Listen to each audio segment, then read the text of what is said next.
Mindset Hack Part 39, The Power of Intentional Practice, Part 1 series.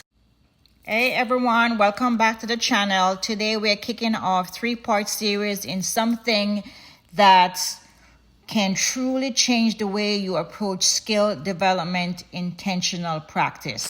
The power of intentional practice, going beyond the basics. If you ever felt like you're practicing a lot but not really seeing big improvements, you are not alone. Today we're going to dive into what makes practice truly effective and how to go beyond just preparing the basics. Why just practicing isn't enough. Let's start with a question. Does practice really make perfect?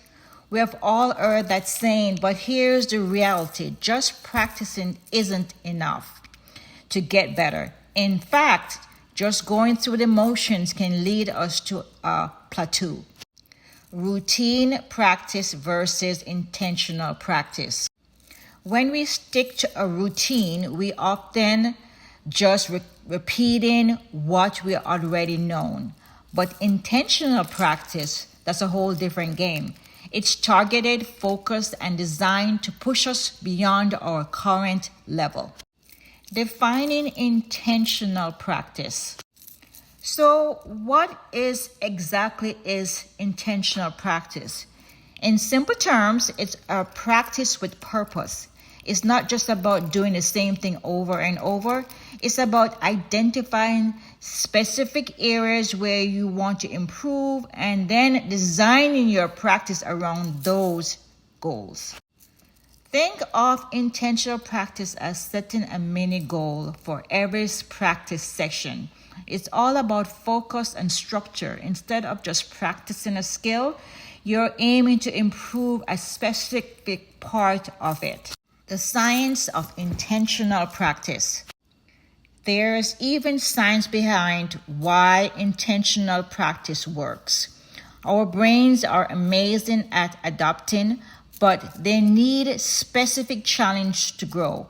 This concept is known as neuroplasticity, which means that the brain changes based on how we use it.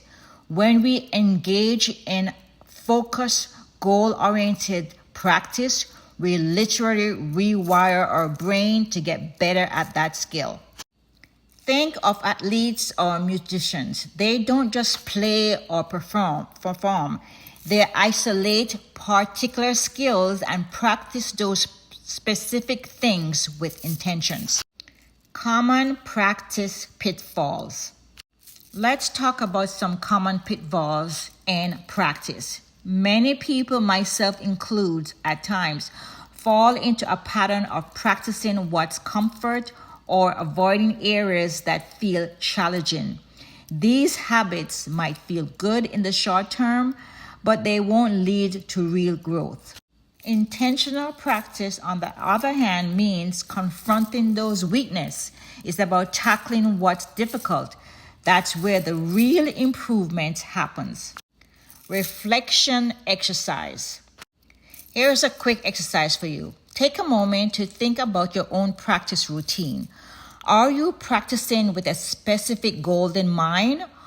Or are you tackling areas that you find difficult? Or do you stick to what's easy? Reflecting on this can help you identify where you can add more intention to your practice. Say these affirmations. I'm practicing with a goal in mind.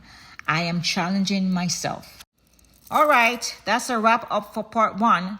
Today we covered why intentional practice is so powerful and why just going through the motion isn't enough. In the next video, we are going to dive into specific techniques that can help you build an intentional practice routine. So if you're ready to start practicing with purpose, be sure to tune in. If you find this helpful, don't forget to like, subscribe, and hit the notification bell so you don't miss part 2. See you in the next one. My name is Jacqueline Young Landy with JYL Image and Lifestyle. I'm all about creating your heart desire in your life style so you can live the life you deserve, in your image so you rock your style, and also in your wellness. You feel great from the inside out. Thank you for joining, and see you guys in the next video. Here you go. Good boy. There you go, Bella. Good kid.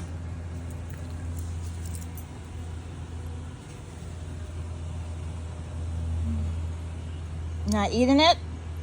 Eat it.